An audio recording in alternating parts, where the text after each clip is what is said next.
Santé non fumé, c'était un gros intellectuel lié. Bon, je ne vais amener devant le président. Il va se lycée. Oui, ça me connaît. Ça me connaît. À cause de lui qui fait nous un privilège qui n'a joué à là.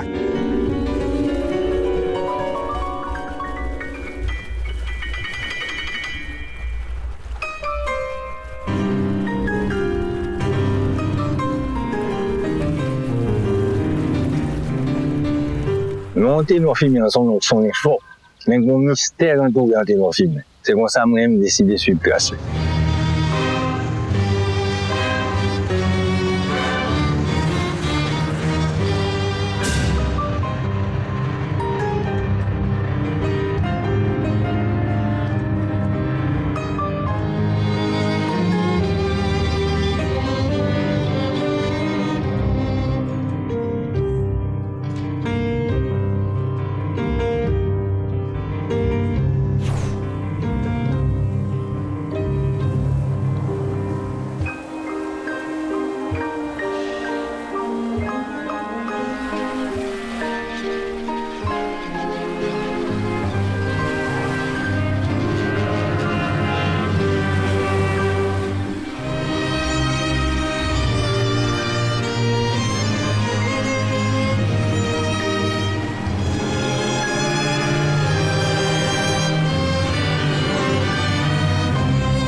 J'étais en train de revoir ma vie défiler. Je vais te la raconter pour que tu la racontes à tes fils et à tes petits-fils dans un pays à la mémoire trop courte.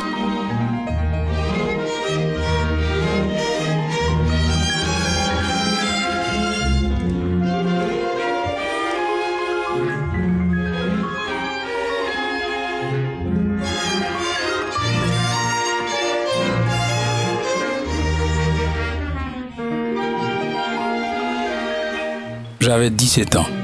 Je ne pouvais pas accepter que ce vieux lascar pourri de Nord Alexis, après avoir trahi Sylvain Salnave, s'empare de ma ville, le Cap.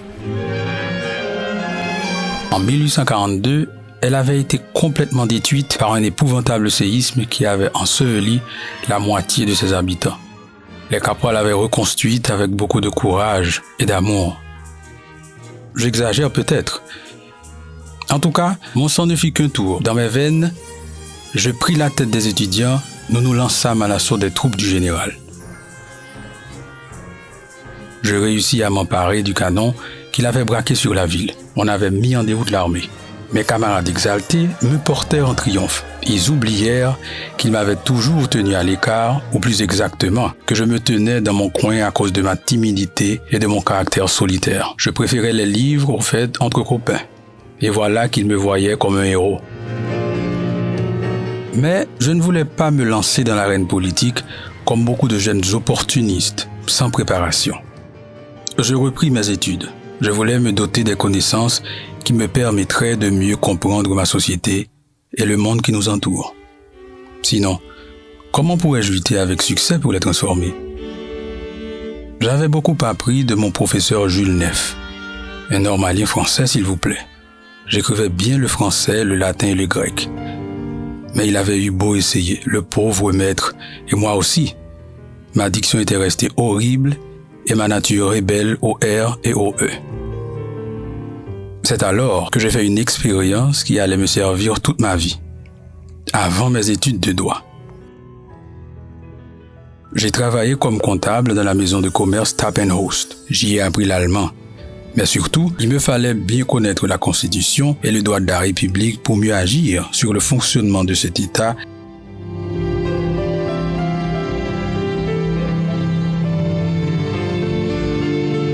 Je conclus mes études de droit. J'exerçais dans un cabinet. Théorie sans pratique, tout comme la pratique sans théorie, ne mène nulle part. Je me voyais comme un homme d'études. En fait, j'étais aussi un homme attiré par l'action. C'est ce qui m'avait conduit à affronter les troupes du général Alexis et à leur enlever le canon. En étudiant la nature de notre État, j'ai découvert corruption, impunité, arbitraire, violence, abus de toutes sortes et misère pour la grande majorité de mes compatriotes. J'étais né en 1850 sous le règne de Soulouk. J'ai grandi sous Géfouard. J'ai vu au pouvoir Salnave. Puis, ça a été Domingue, Bois-en-Canal. J'ai découvert surtout une pensée archaïque et ankylosée, celle des vieux militaires et propriétaires fonciers. J'ai découvert, en réfléchissant scientifique que je voulais devenir, une énorme supercherie. Alors mon garçon, il faut se déplacer. Je commence à avoir chaud.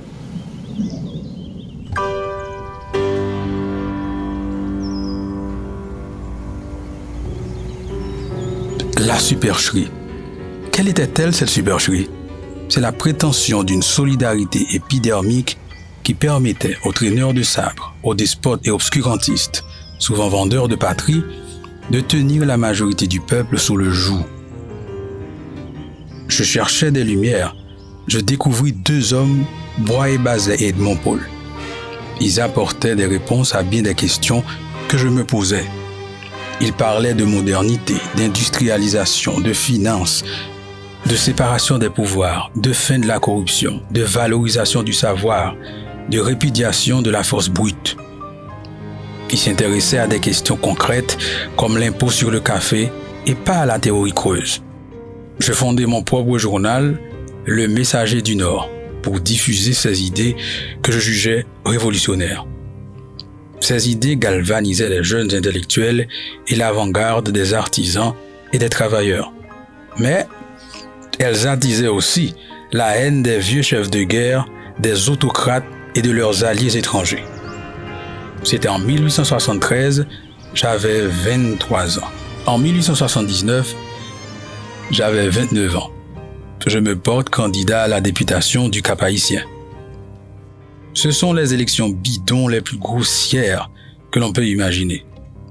Les chefs militaires et les civils, à leur solde, décident de tout. Ces délinquants font courir le bruit que je suis un mulâtre au teint clair, de peau si claire que je ressemble à un blanc. Oui. Qu'est-ce que cela voulait dire? Moi, un blanc? C'est la fausse nouvelle qu'ils faisaient courir. Ils utilisent ce qu'ils pensent être une arme qui fera que le peuple noir me rejette comme n'étant pas un des leurs. Méchanceté et bêtise. Complexés, ils proclament que les idées de progrès, de liberté, de probité, de respect de la loi que je prône ne peuvent être que les idées d'un blanc. Ils pensent qu'elles ne peuvent pas provenir d'un haïtien authentique. Selon eux, de nature ignorant, violent et rétrograde. J'ai toujours compris la nécessité pour le peuple de s'instruire et de s'organiser. Le premier syndicat et coopératif de la terre d'Haïti, la Société des Cœurs Unis, fondée en 1870, m'a toujours soutenu dans ma lutte.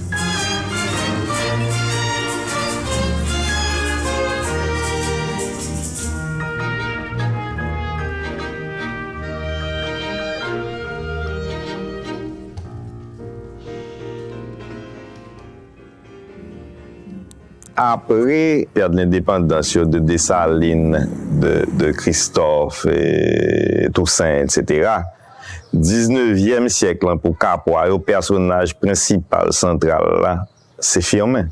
Tout au cours de fin 19e, là, toute deuxième moitié 19e, là, tout 20e siècle, ça m'a parlé de tout pendant l'occupation et après, personnage Firmin était dominant, était un modèle, était un exemple de Capois pour toute génération. Ça, on a parlé même génération 45, 46, etc.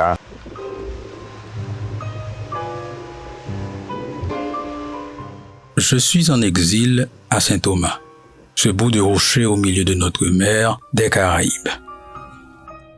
Les habitants de Saint-Thomas m'ont toujours ouvert les bras dans mes exils. Je sens que cette fois, c'est bien la dernière. Je sens ma fin proche. Ces maladies de la gorge ne pardonnent pas. Je n'aurais jamais imaginé, même dans mes moments de pessimisme les plus éprouvants, être contraint de vivre hors de mon pays, hors du Cap, séparé de mes proches.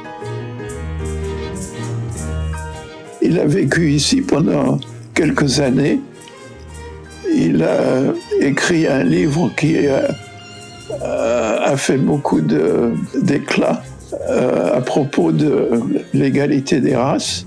Il est cité comme un des pionniers de l'africanisme, quoi. Ou de la négritude. Avant Émile Césaire. Et où a-t-il été enterré? Apparemment, il a été enterré provisoirement ici, mais on ne sait pas où. Son corps était supposé être enterré d'une façon permanente au Cap Haïtien par sa veuve. Tout ce qu'on sait, c'est qu'il a habité au-dessus de la cathédrale catholique, dans un quartier qu'on appelle Frenchman Hill. Il est clair qu'il louait une maison ou un appartement. Probablement une maison, parce que la veuve a demandé que les obsèques se tiennent chez elle et non pas à l'église. Ça devait être un endroit assez cossu ou assez large pour qu'il y ait une foule, parce qu'il y avait apparemment une bonne foule pour ces obsèques. Non seulement il y avait tous les membres du consulaire, et aussi le gouverneur lui-même. My name is Myron D. Jackson. I recognize that Haiti also played a very significant role in the history of St. Thomas, more than the average Virgin Islander knows today, in a modern context and in a historic context. So there is much history between St. Thomas, Haiti, and the Dominican Republic. My great-grandfather was born in the Dominican Republic in San Pedro de Macorís in 1904.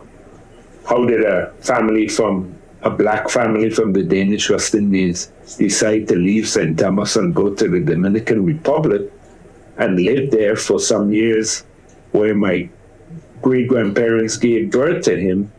Is a question that I was puzzled. It was a puzzlement to me. I wanted to find out more. So likewise, Furman and his presence here is a great interest to us, or some of us here in St. Thomas, of how he chose St. Thomas, where he lived, the impact that he had, the people he interacted with, the community of those who were here in exile. St. Thomas being a Danish colony that was neutral, gave protection to many.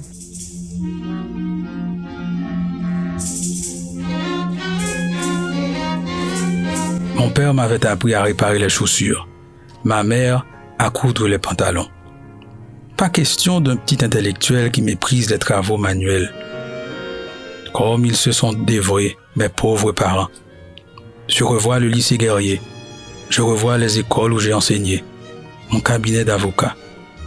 J'ai été sous-inspecteur des écoles, employé des douanes. Ouais, j'ai gravi tous les échelons. Film est sorti dans une famille très modeste. Papa était tailleur, mais très religieux. Maman était très modeste, couturière, tout. Société agent était organisée.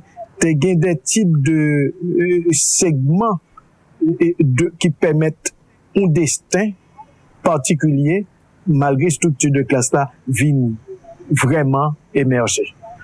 C'est une espèce de sélection et éducation, c'est surtout une éducation qui a fonctionné sur un système d'échantillonnage.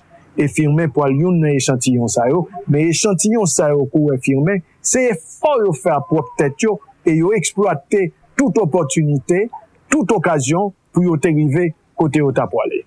C'est ainsi que Firmin pour le former, il pour le changer quartier et là pour le non quartier pichit nan et au cap côté il pour le opportunité, gain une protection et une protection rapprochée. Papa la maman c'est dû pour lui l'éloigner de lui mais il était toujours aimé mais qui protection gain c'est marraine qui pour le permettre lui continuer étudier.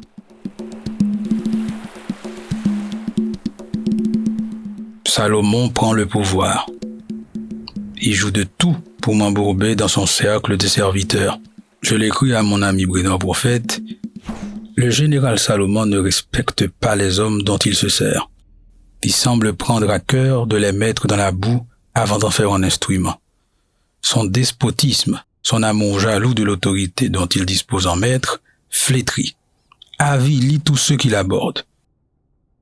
Au lieu de régénérer, le général Salomon avilit ce peuple noir. Si intelligent et si bien disposé pour le progrès, s'il trouvait un vrai régénérateur. J'ai accepté de représenter Haïti pour le centenaire de Bolivar à Caracas. Firmin toujours proche du Parti libéral, là, contrairement à Salomon qui est en cadre Parti national. Là. Donc, c'est que dès le début au niveau idéologique, que tu as gagné des prises de position différentes. Alors là, on a parlé depuis l'époque de Montpaul, etc., comme ça. Mais, Firmin toujours est un homme de principe. C'est pas même avec politiciens, aujourd'hui, on trouve là, demain, on trouve là, après demain, on trouve là. Donc, là, Salomon monté au pouvoir, Salomon offrit des postes qu'il refusait. Puis je suis parti en exil volontaire à Paris, en passant par Saint-Domingue.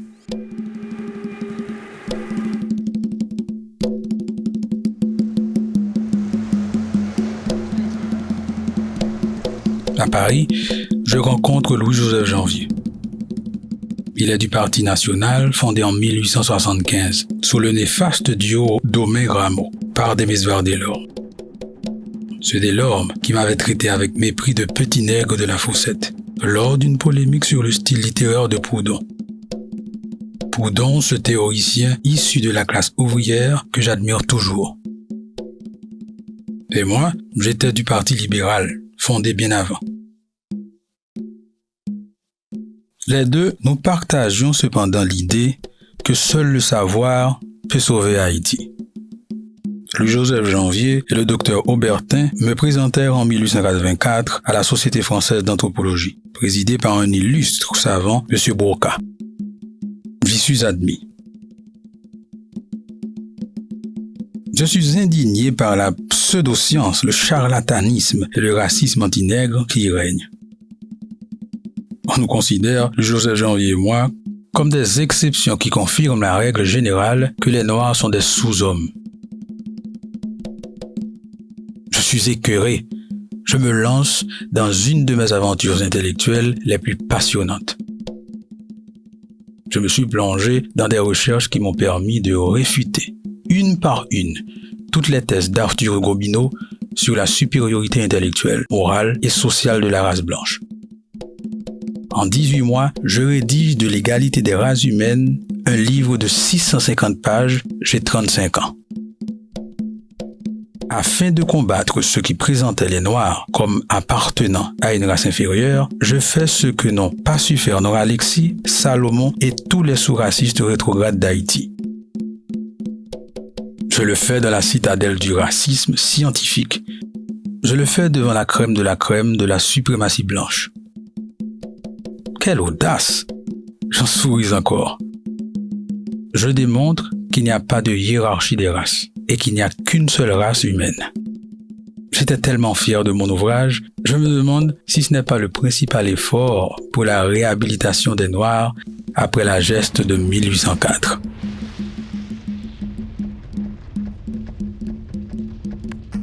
Est-ce là qui me vaudra le titre de second premier des Noirs?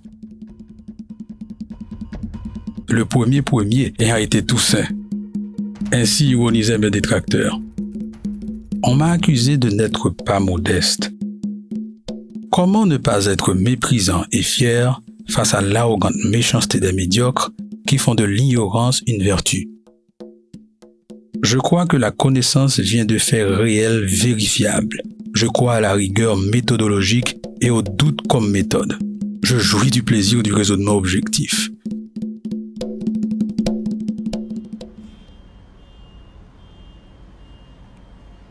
C'est l'école qui était ouverte pour descendants esclaves. Il était fondé en 1867, 2 ans après la guerre civile était finie ici. Et puis c'est une école qui est un point pour toute diaspora africaine. Quand il y a 14 000 étudiants, et puis dans l'école, nous avons des étudiants qui ont fait la première formation, et puis nous avons d'autres étudiants qui ont fait maîtrise, doctorat. Nous avons un pile de collègues qui écrivent articles sur Internet femelle. Il y a des collègues, en particulier dans le département African American Studies, qui mettaient les femelles dans tout cours enseignés ici. Dans le parcours Firmin, il pouvait appliquer 2 grandes formes de pensée dans aborder questions socio-économiques et pourquoi pas questions politiques, questions plus largement sociales. C'est influence Auguste Comte à travers un courant épistémologique corrélé le positivisme et une doctrine philosophique qui peut aller plusieurs étapes, une doctrine philosophique qui peut élaborer dès 1815 par Benjamin Constant et qui était très proche de Madame de Staël, donc ouais, qui époque, Benjamin Constant, qui poile le libéralisme, mais dans le sens philosophique.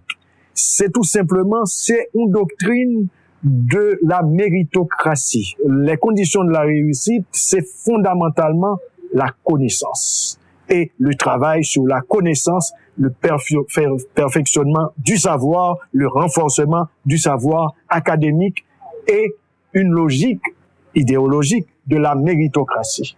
Côté mieux là, mérité là.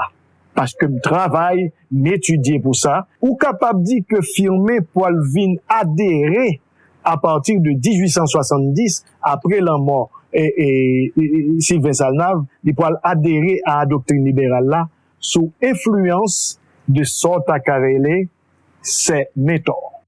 Jean-Pierre Boyer-Bazelet, qui fait en 1833, Hannibal Price, qui fait autour de Anissa Atou, Edmond Paul, que t'ai admiré. Le libéralisme depuis sous Benjamin Constant, c'est la révolte de l'individu contre l'État social.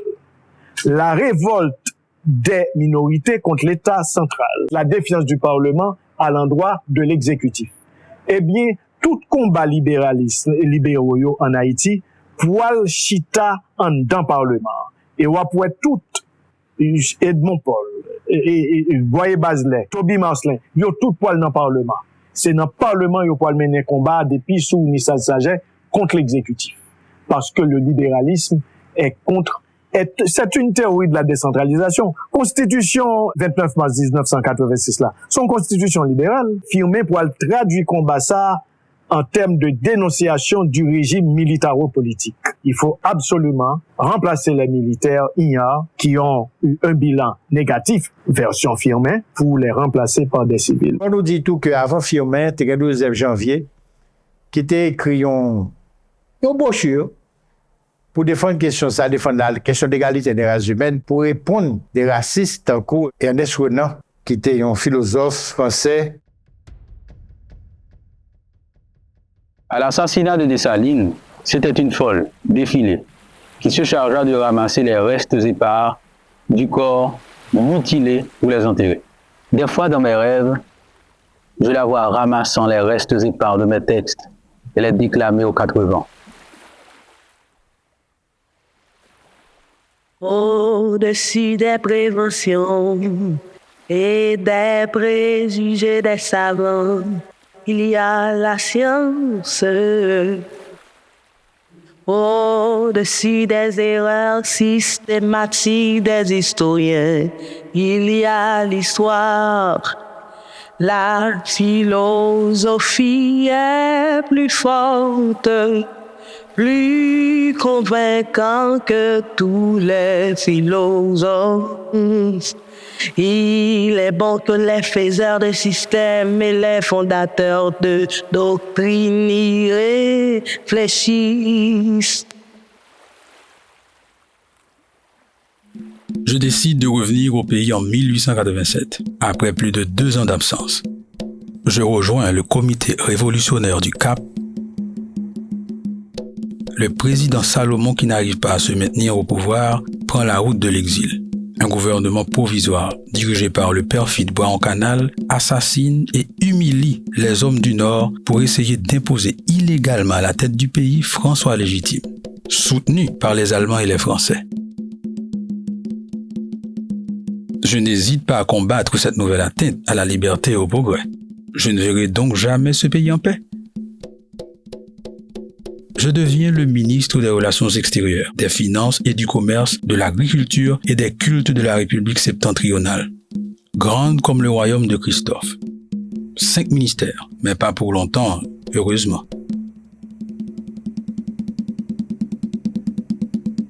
Je ne suis pas un séparatiste, mais je veux démontrer comment bâtir un vrai État. Je crée à partir de rien une administration et un système économique et financier qui marchent.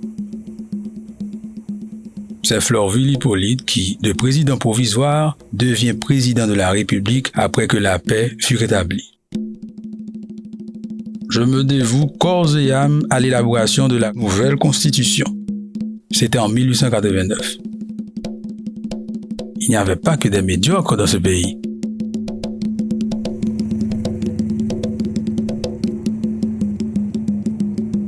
Ka jwen un politicien qui est compétent, qui a un bon diplôme, etc., mais qui n'a toute magouille, qui n'a toute corruption, etc. Qui pas patriote, qui prêt pour vendre pays au plus offrant. Là, qu'a affirmé, on a 3 caractéristiques ça, qui sont très rares, qu'on joigne réunis, et il montre pendant toute trajectoire politique, la compétence, c'est-à-dire son grand ministre, son monde qui gère au niveau financier, et au niveau patriotique qui résistait à tout assaut extérieur de forces étrangères sous pays, et fini, il y a une intégrité à toute épreuve. Dans le moment qu'on a vécu là, on va insister en pile pour génération montante.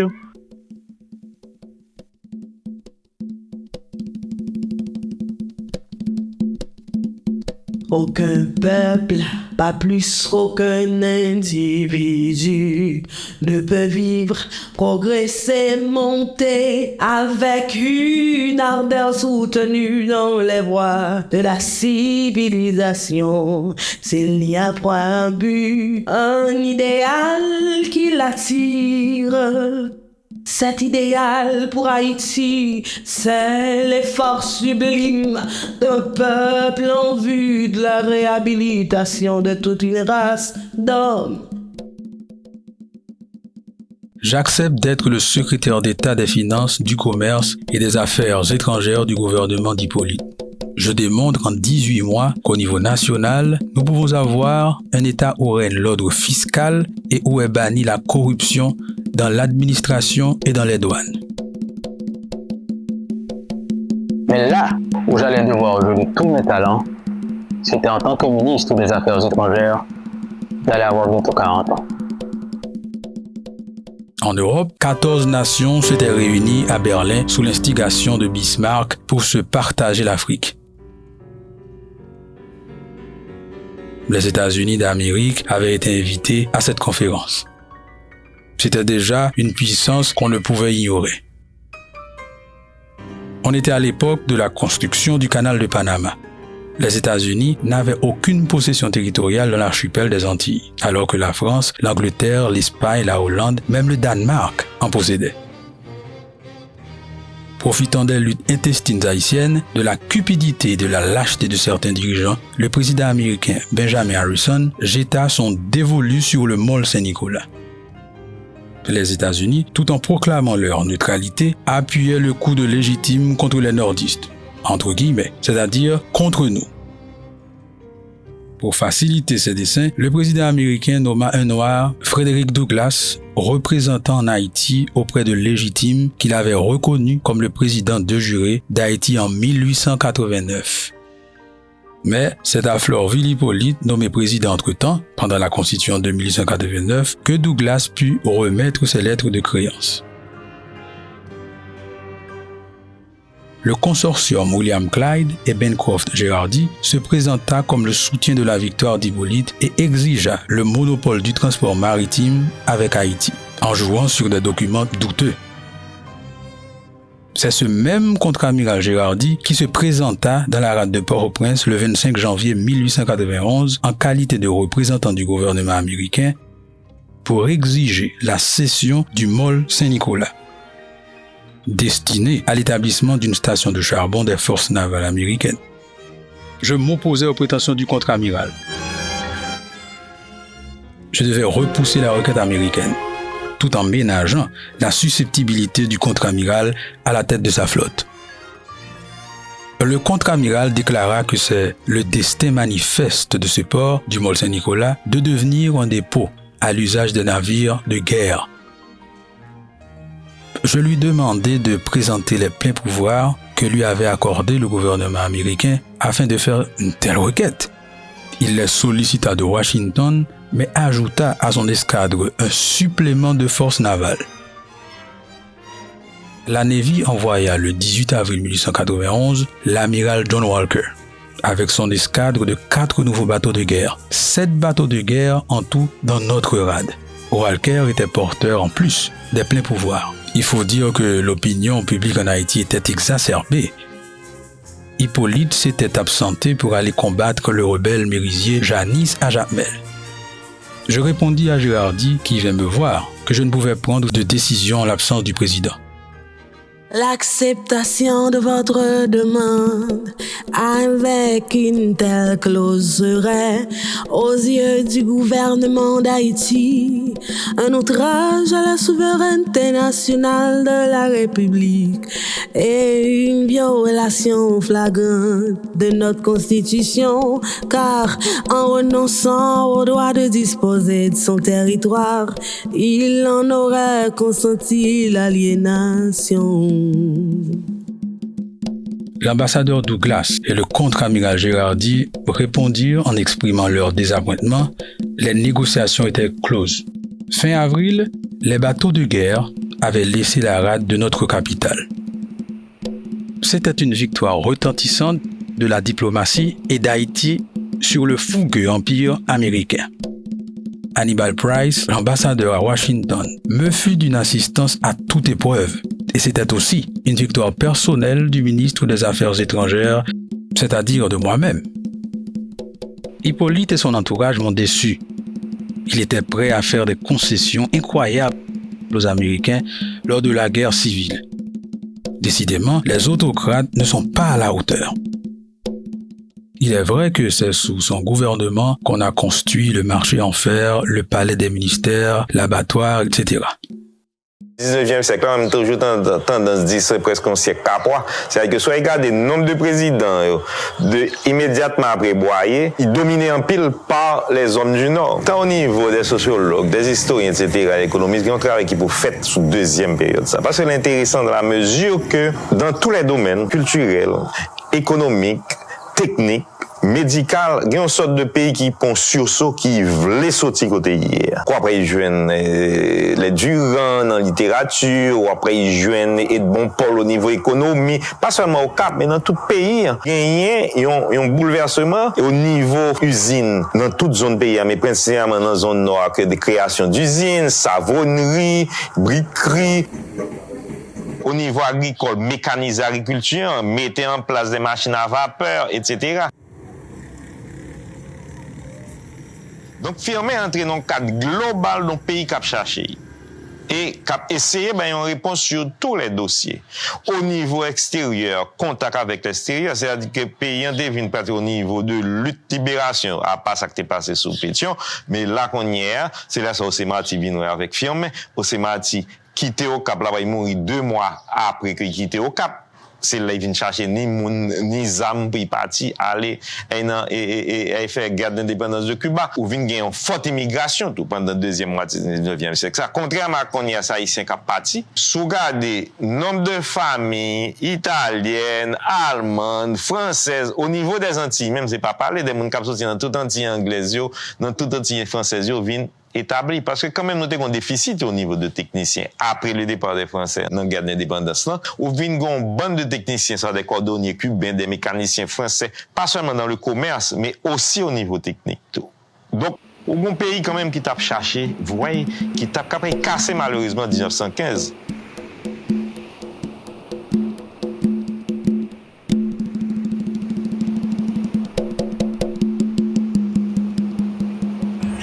Agit avant tout dans un esprit de sollicitude patriotique. Celle ne pas laisser croire à la jeunesse grandissante que les qualités morales sont choses inutiles à ceux qui veulent s'occuper de la politique. Il y a des gens qui disent, bon, si on dit Firmin, t'es compétent, t'es populaire, comment le fait échouer? Eh bien, il échoué parce que Firmin, son monde qui tape défendre l'intérêt national. Son monde qui développe la modernisation de l'agriculture, en développement de l'industrie locale. Son monde qui fait l'instruction publique adéquate pour tous. Son monde qui t'a montré le ministre, c'était combattre la corruption. Son monde qui t'a combattu tout la pénétration du capital étranger pour le pays à pas dépendre de l'étranger. Firmin dit, si nous tous, quel que soit la couleur pour nous, nous capables de faire des merveilles, toute nation est capable de faire des merveilles, c'est certain. Mais, Firmin pose une condition. Et, je parle d'une expression ça, qui est très imagée, le parler de la nuit du cerveau haïtien. Si nous pas travaillons pour nous éclairer peuple ça, pour nous tirer peuple ça, pays ça pas nous aucun côté. Et c'est pas vous seulement dans n'importe quelle école. Non? Il faut que nous balles une instruction publique qui est adaptée à besoin et ça la permettre nous vraiment prendre place nous, la place qui est revenue de droit dans le concert des nations.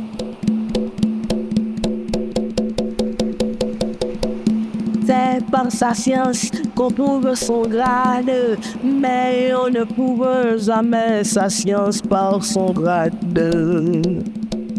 Le diplôme n'est qu'une présomption de connaissance dans la branche d'études pour lesquelles on l'a obtenu.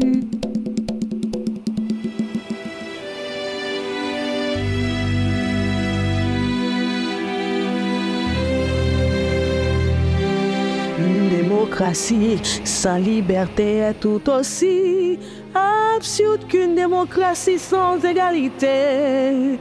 Dans tous les pays, dans toutes les races, le progrès ne s'effectue, ne se réalise, ne devient tangible que lorsque les couches sociales inférieures qui forment toujours la majorité tendent à monter en intelligence, en puissance, en dignité, en bien-être.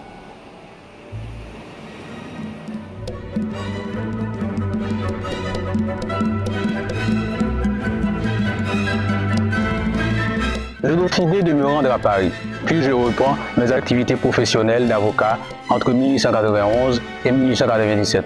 Je ne voulais pas des faveurs d'un chef pour répondre à mes besoins et ceux de ma famille. J'étais venu à la politique, non pas pour recevoir, mais pour donner. Stewart, l'homme de confiance d'Hippolyte, était un intrigant et ne m'inspirait aucune confiance. Il se voyait déjà comme président. Le 24 mars 1897, Hippolyte mourut de mort subite à cheval en pleine nuit. Il était à Léogane, en route vers Jacmel. L'Assemblée nationale désigna le général Tirésias Simon Sam pour lui succéder. Il avait un mandat de 7 ans qui expirait le 15 mai 1903.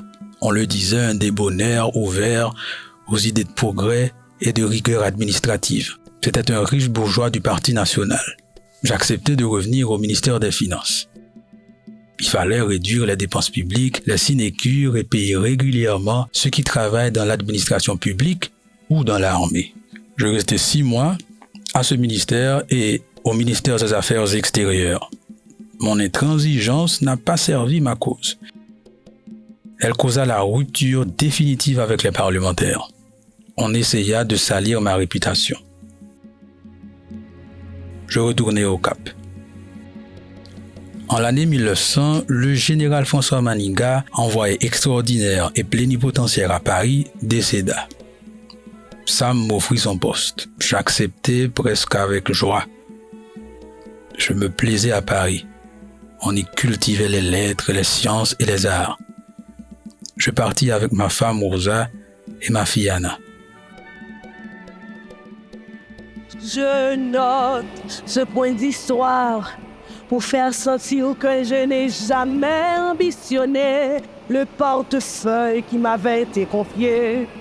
Encore que mes études spéciales de plus de 20 années et une bonne partie de ma carrière de comptable, soit dans le commerce, soit dans l'administration publique, m'y eussent préparé comme pas un. Un complot, ourdi par le grand fourbe, le perfide Bois-en-Canal, chassa Tirésia Simon Sam au pouvoir. En février 1902, je rentrai au Cap avec le corps d'Anna, ma fille bien-aimée, décédée à l'âge de 20 ans à Paris. Je revois la douleur de ma femme Rosa. C'était une femme fière et toujours sur le pied de combat, comme son père Sylvain. Nous nous étions mariés en 1881. Nous avions eu 2 enfants. Nous nous aimions éperdument. Il me restait mon fils Georges Héberle. Malgré ma douleur, et peut-être à cause d'elle, je me lançais dans la lutte que me proposaient de nombreux partisans que je découvrais. Il y a un mouvement général de firministes qui me veulent comme chef d'État. Je décide de me porter candidat. Je forme d'abord un comité de salut public avec Nora Alexis que je ne voulais pas laisser de côté, comme président et moi comme vice-président. Je n'ai pas été cet idéaliste utopique, ce monstre de présomption et de candeur pour lequel on a voulu me faire passer. Je tenais compte de la réalité des rapports de force. Je me suis maintes fois demandé si la sagesse n'aurait pas pu éviter la scission fatale pour le pays entre baseléistes et canalistes, ou si l'attitude des parlementaires libéraux vis-à-vis de Nissa Saget n'a pas été le résultat d'un manque d'intelligence politique. Mais je n'accepterai jamais des compromissions avec les absolutistes de l'incompétence et de l'immoralité. Je m'opposerai toujours farouchement aux mensonges et aux basses manœuvres des militaires et des politiciens véreux. L'amiral Kilik, chef de la marine, face à la démission de Sam, à l'anarchie qui régnait à Port-au-Prince et à l'attitude des chefs militaires, prit le parti de nous rejoindre avec sa flottille, composée de la Crête à Pirot et de Toussaint Louverture. Nora Alexis avait levé toutes ses troupes et marchait sur Port-au-Prince. Je profitais des services de l'amiral Kilik pour me rendre avec les membres du comité de salut public, former le gouvernement provisoire à Port-au-Prince. J'étais moi-même surpris de l'accueil enthousiaste que j'ai reçu de partout pendant mon séjour. Des milliers de partisans chauffés à blanc voulaient que je prenne le pouvoir par la force. Je me suis dérobé à leur pression car je voulais donner l'exemple et ne conquérir la présidence que par des moyens légaux et pacifiques. En admettant que la fin justifiait les moyens, je serais entré dans la vieille logique des cyniques ennemis, du progrès et des démagogues. J'aurais été inconséquent avec ce que je prêchais en oubliant que les moyens, quand ils sont mauvais, finissent par corrompre la fin, si bonne qu'elle soit. Je me présentais d'abord comme candidat à la députation du Cap. Gagner les législatives était le premier pas pour gagner la présidentielle. Le général Turenne Jean-Gilles, à la solde de Nora Alexis, décida de me barrer la route. Nora Alexis rentra précipitamment de Port-au-Prince avec son armée pour noyer dans le sang les élections. Nora Alexis sont descendants de la royauté de Christophe. Donc c'est une question avec bien formé. D'après certains il dit, il était le latin dans le texte. Il était entouré d'un bon monde bien formé tout. En fait, c'est une question idéologique qui était posée. C'est pas une question de monde fort à qui monde bête seulement. Dans tous les deux cas, il y a des gens qui étaient bien formés, mais qui au niveau idéologique, ce sont d'autres positions. Position non Alexis, c'est de continuer ça que t'as passé, pillage, etc., basé sur le militarisme, etc. Tandis que Firmin vient avec des idées modernes, tant au niveau technique, tant au niveau économique, tant au niveau politique, avec un parlement qui travaille, avec une constitution, etc. Dans les deux camps où je viens à la fin de mon épi foncé. C'est-à-dire que les grands propriétaires, les grands féodaux du Nord appuyaient non Alexis. Le grand capital appuyé non Alexis. Militaires qui étaient toute force dans le pays ça appuyé non Alexis. Mais au vin gagné par contre au niveau de Firmin, ils ont parti dans le militaire mais très faible. Surtout la jeunesse parce que quand même n'a pas là, c'est pour ça qu'il faut situer dans le 19e siècle ça avec usine secrète. Une petite classe moyenne qui a monté graduellement. Lycée a combien d'années que l'a fonctionné ou une classe moyenne qui a formé. Ou tu gagné classe populaire yo, jeunes yo qui appuyaient Firmin. Tous les progressistes de l'époque t'appuyaient Firmin. Mais au fait, son confrontation international.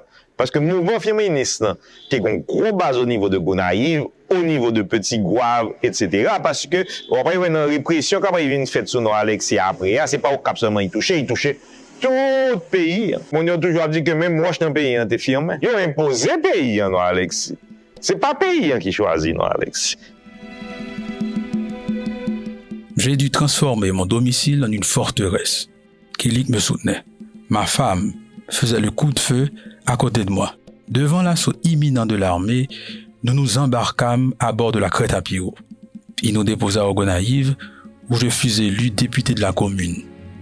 On décida de constituer un gouvernement révolutionnaire dans l'Artibonite. J'en étais le chef exécutif, appuyé par les forces de Kilik et du général Jean Jumeau, militaire brave, progressiste et honnête, chef de l'Artibonite. Jean Jumeau ouvrit 3 fronts de manière à barrer la route à Alexis, au nord, au sud et à l'est. Le Limbé, au nord, fut le théâtre des plus sanglantes batailles. Des jeunes intellectuels et poètes résistèrent héroïquement jusqu'au bout. On faisait courir le bruit que je ne voulais que des intellectuels autour de moi, au mépris de la majorité du peuple. Avant, on n'avait pas hésité à colporter que j'étais un mulâtre, appelant le peuple à la solidarité de couleur. Maintenant, on appelait à la solidarité de l'ignorance dans un pays où les dirigeants maintenaient dans l'analphabétisme 95% de la population.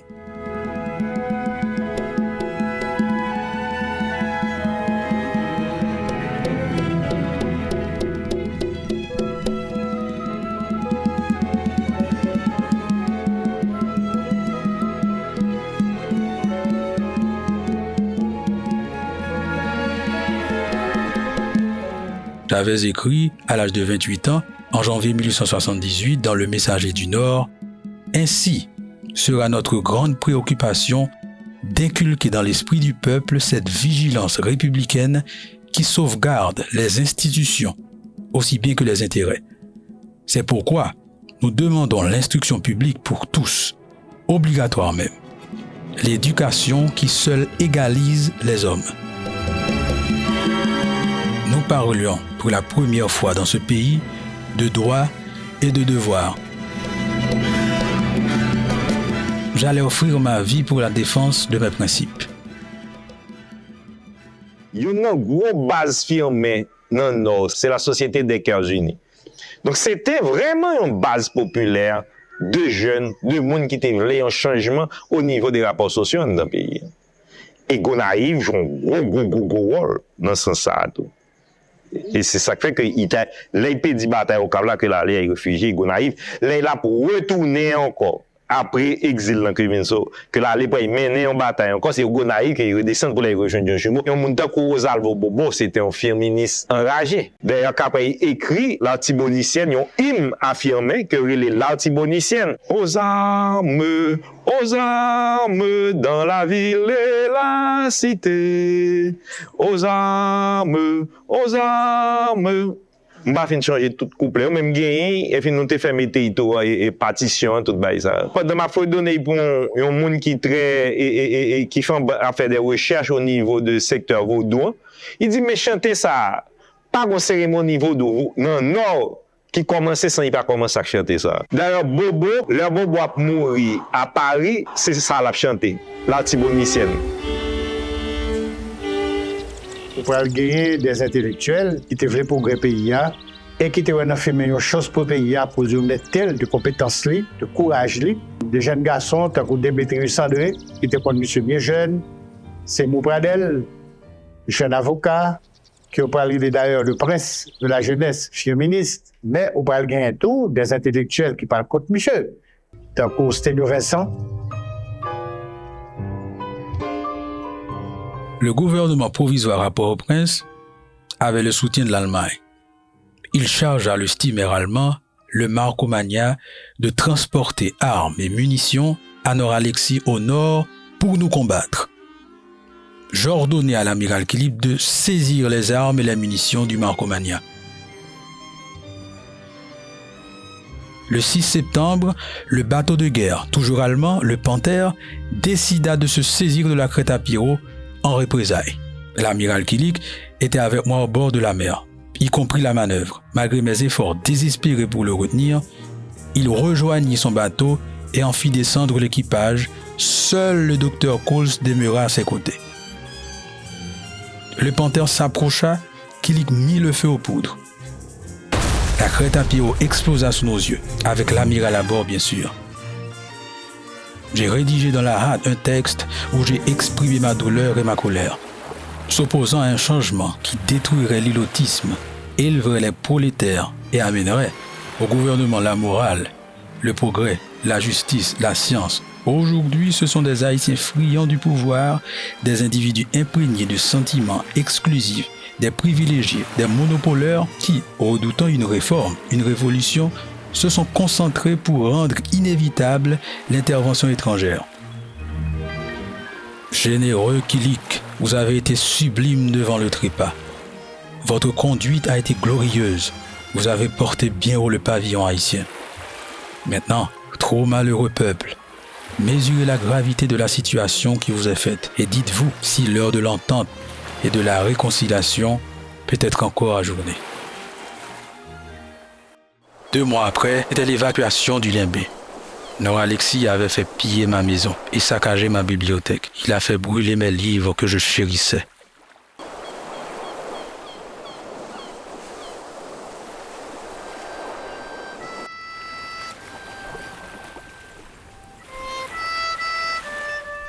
Nous en sommes encore l'un de nos efforts stériles. En attendant, le pays baisse et déçoit, glissant dans une ornière qui le conduit à l'anéantissement final. Tout journal qui t'a existé époque ça, le combat le soir, yo tout t'a parlé de dégâts qui ont été faits qu'à firmer. Ou t'as pour journaliste dit, ou t'as dit, qu'est-ce monsieur t'as l'argent? Non. Et c'est un bail extraordinaire pour époque ça, pour mon bibliothèque, il y a 4000 ouvrages. Vous comprenez? C'est ça, tout le monde t'a parlé et c'est ça qui t'a admiré.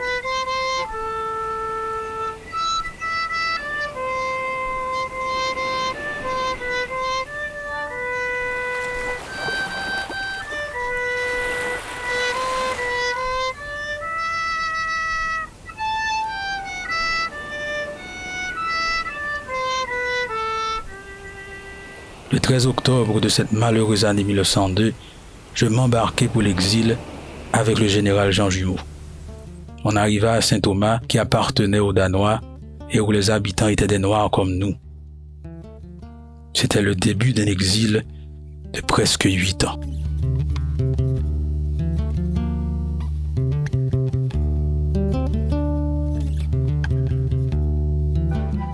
Entre-temps, Theodore Roosevelt avait été élu président des États-Unis. Il proclama la politique du big stick, le gros bâton, et la politique d'intervention dans les affaires des autres pays qui n'agissaient pas selon ses règles de bonne conduite. Je m'attelai à la rédaction de Le président Theodore Roosevelt et la République d'Haïti. Je voulais mettre en relief les intérêts communs des deux premières républiques indépendantes de l'Amérique, attirer l'attention sur nous et apaiser les appétits voraces du grand voisin dont il allait falloir de plus en plus tenir compte. N'est-il pas fort possible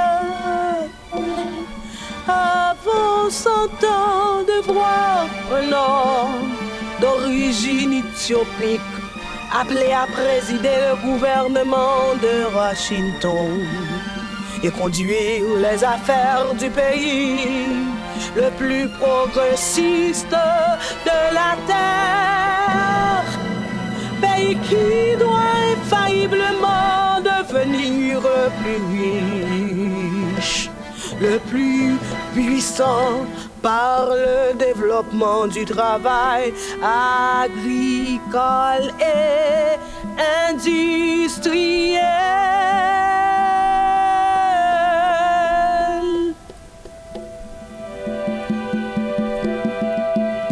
On m'accusa de n'avoir pas été tendre avec les pères de la patrie. Il faut bien sûr les respecter et les placer dans leur contexte. Mais nos tares partent de là. Cela ne peut échapper à un esprit critique sans qu'on puisse pour autant mettre en doute son patriotisme.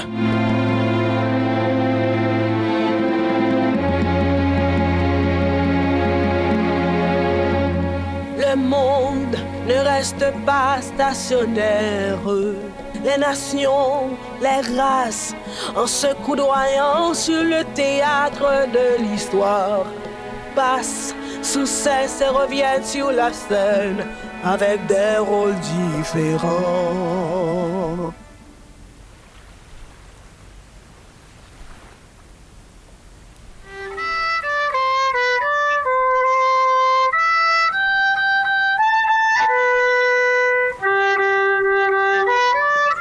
Mais il faut dire qu'à Saint-Thomas, nous ne nous étions pas du tout résignés à la défaite.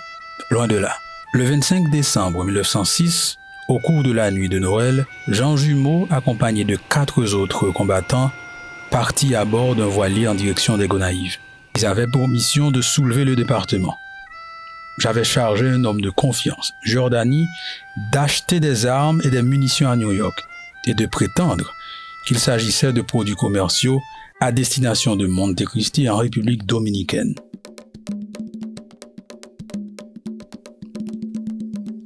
L'Artibonite se souleva au cri de « Vive Firmin ».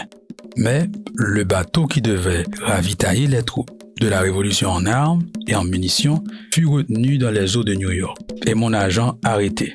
Informé de cet incident grave, je décidai malgré tout de rejoindre Jean Jumeau. Je ne pouvais sous aucun prétexte abandonner mes héroïques compagnons. Avec 26 autres exilés, dont mon fils Hébert et mes alliés Albert Salnave, Charles Salnave et Léon Salnave, on affréta un paquebot allemand, le Vortringen. À l'approche des Gonaïves, on faillit se faire couler par un bateau du gouvernement, le Centenaire. Je décidai de me faire donner 2 canots par le capitaine et c'est ainsi qu'on débarqua à Anse-Rouge, à une trentaine de kilomètres des Gonaïves. J'informai Jean Jumeau de ce qui s'était passé avec les douanes américaines et qu'on n'aurait pas les armes escomptées. Malgré tout, avec 250 hommes, il décida d'attaquer les 3000 soldats d'Alexis à Marchand. Quand il n'était plus que 7, et j'ai appris, Jean Jumeau s'en alla tout seul se rendre. On le fusilla sur le champ, sans autre forme de procès. Jean Jumeau, qui avait écrit le 12 juillet 1902, « Je suis avare du sang de mes concitoyens, mais je ne crains ni balles, ni fusils, ni canons. » Il ne nous restait plus que de reprendre le chemin de l'exil. Moins J'avais pris les armes pour la 4e fois, malgré mes convictions légalistes, pour défendre la légalité précisément. Je n'étais pas un beau parleur. J'étais prêt à donner ma vie pour défendre mes idées et la cause d'Haïti. Le 16 mars 1907, nous faisions route vers Saint-Thomas. Un personnage roman parce qu'il incarne aspiration, tout un bloc social à un changement progressiste dans le pays. Il parle de ça jusqu'au bout. Là, il parle de retrouver encerclé dans Gonaïve. Filmé par cette phrase terrible qui montre solitude, en même temps grandeur. C'est après il dit, mais tout le monde qui t'a pas encouragé pour des candidats à la présidence, pour te ramasser cause pays, pour te porter un destin de grandeur. Côté même là dans Gonaïve qui monte avec moi, c'est une équipe de jeunes garçons qui fait confiance, qui l'avaient, qui risquaient de jusqu'au bout. C'est général Jean Jumeau qui représentait une portion de l'armée qui avait et symbole que Firmin était représenté de volonté progrès une série de monde dans le pays qui fait de lui un personnage magnifique que d'ailleurs nous-mêmes nous consacrons un roman à lui.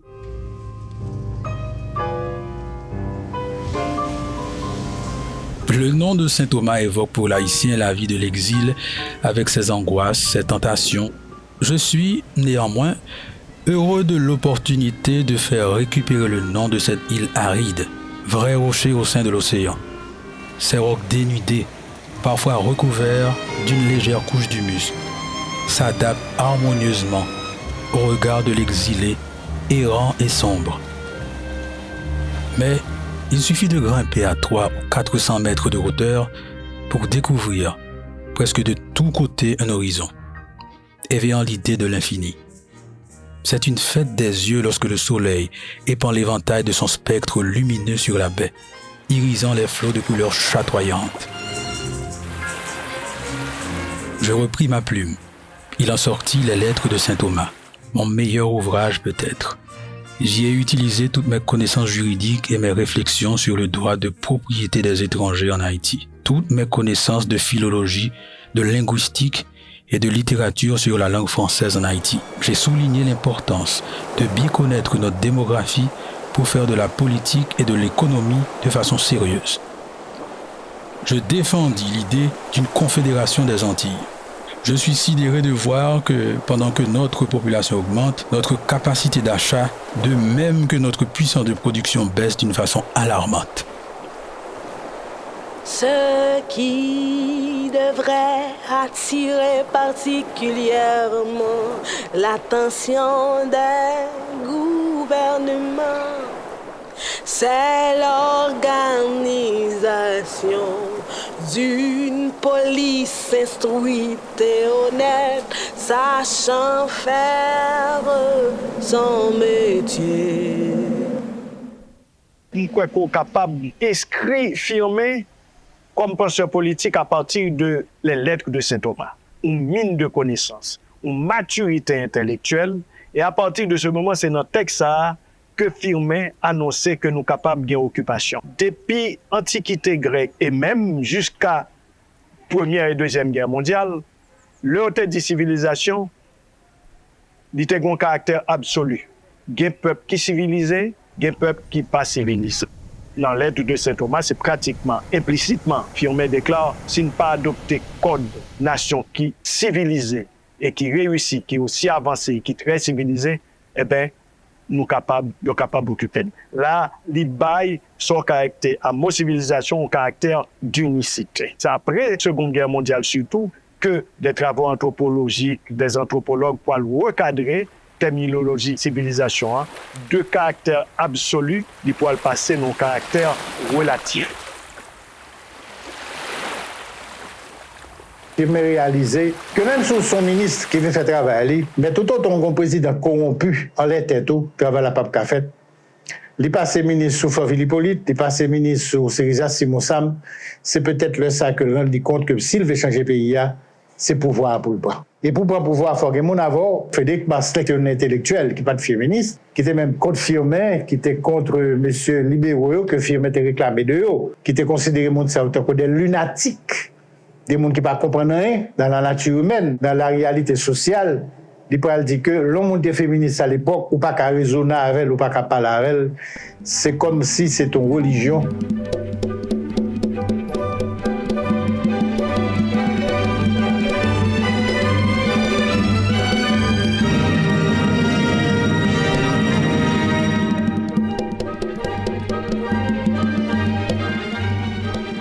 c'est un meilleur gestionnaire des finances publiques que le pays a jamais gagné.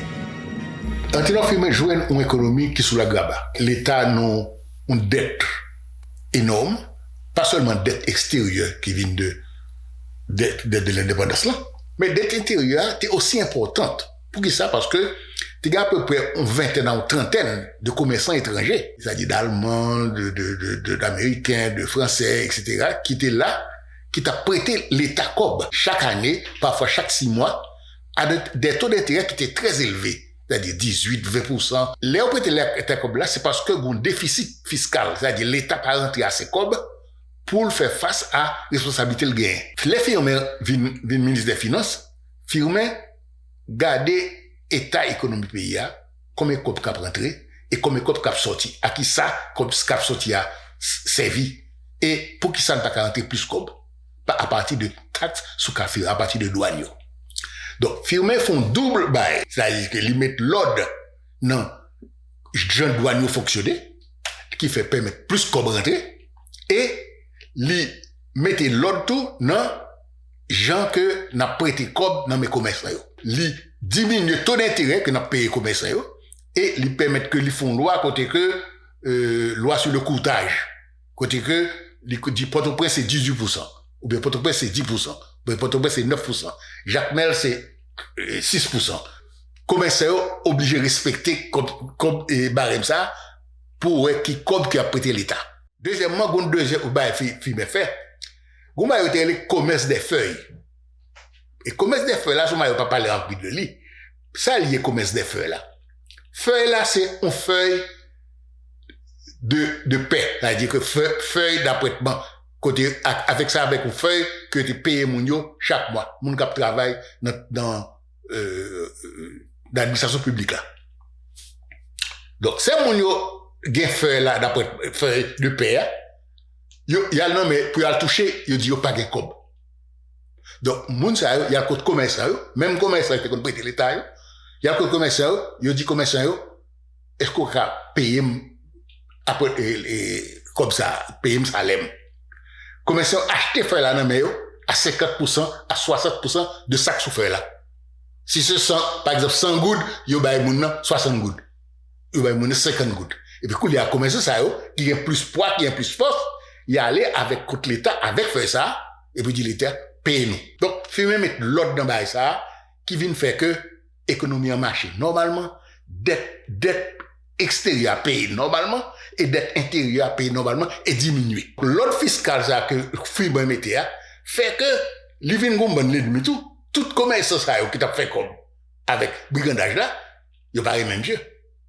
Et, les monsieur qui est démissionné parce que le brigandage a fait non mais moun non consulat, non ambassade en Allemagne sans que yo pas parler avec puis on connaît est-ce que gen cob donc bon brigandage qui a fait comme ça monsieur démissionné et ça c'est démission monsieur 1891 là en 1896 les Steve Simon ça m'a dit monsieur pour prendre poste ministre des Finances encore monsieur je une dette de fait 26 millions de dollars qui pratiquement 10 fois plus que l'équité.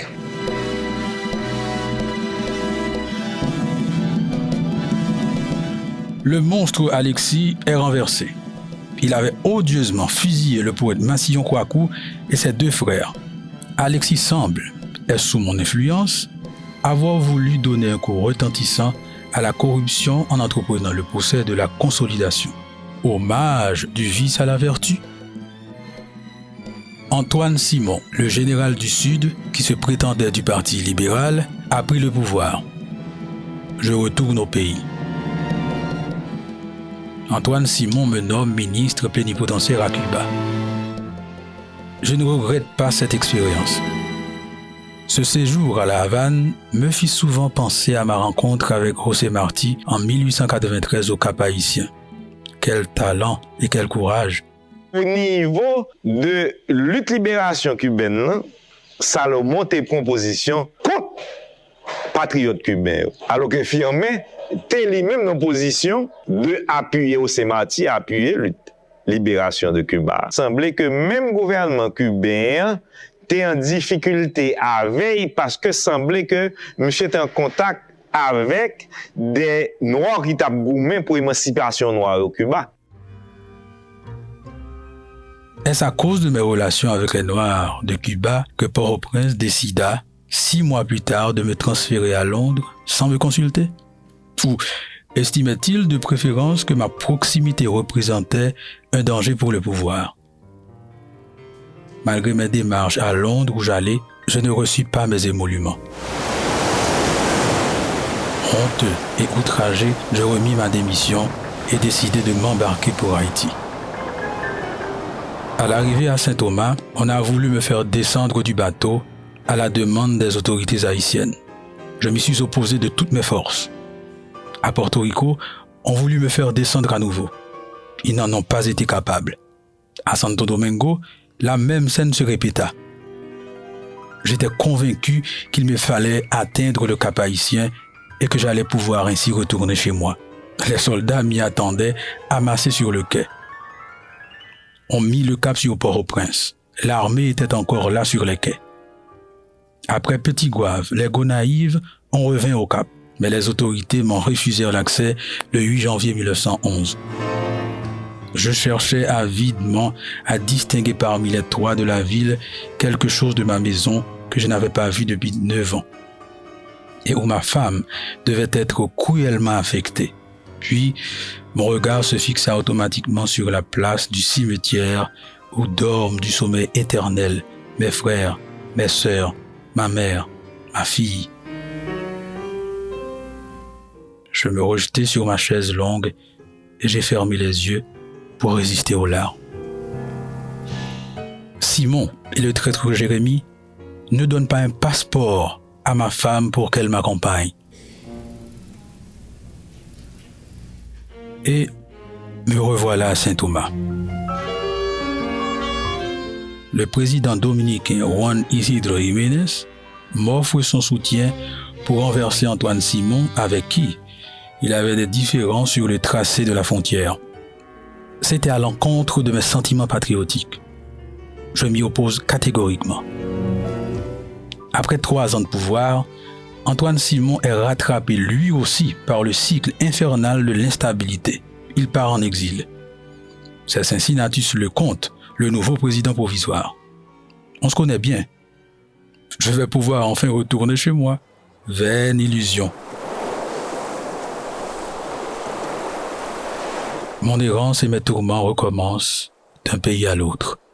Ils ne me laissent pas la possibilité de mourir sur le sol natal. Ils ont peur de moi. Ils ont peur de mes idées.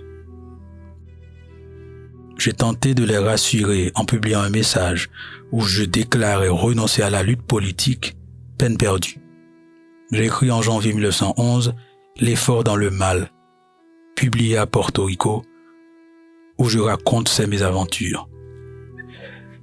Mes souffrances et mes démêlés sur les bateaux entre l'Europe, Saint-Thomas, Porto Rico, la République dominicaine et les côtes d'Haïti sont dignes à elles seules d'un tragique récit d'aventure romanesque. Cette fois, ils autoriseront, le 12 août 1911, ma femme à me rejoindre à mon escale au Cap. «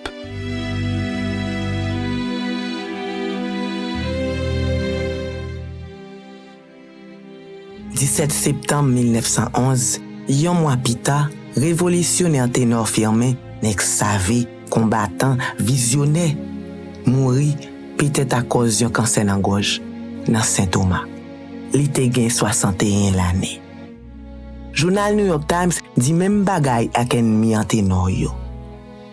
Yon rebelle qui te toujours rêvé fait d'appui sous pouvoir, mouri. 7 novembre, yon entre à Coli au Cap. Dans l'année 1915, 4 l'année après, Marines américains occupé Haïti. Yon été pour 19 l'année jis dans l'année 1934. Anténor firmé te écrit dans L'effort dans le mal. Moi c'est yon moun. Moi ka disparaître sans m'pa ouais dans horizon national là. Rayon lumière yon jour qui pi bon. Mais même après la mort, yon nan de bagay sa yo doit rive. soit Haïti passé en bas en domination étrangère, soit li adopté avec détermination, principe pointé toujours contre goumé pour yo. Parce que dans 20e siècle ça, pas gen aucun peuple dans l'hémisphère occidental là cap vivre en bas gouvernement gros poignette, injustice, ignorance ak la misère. Soleil couché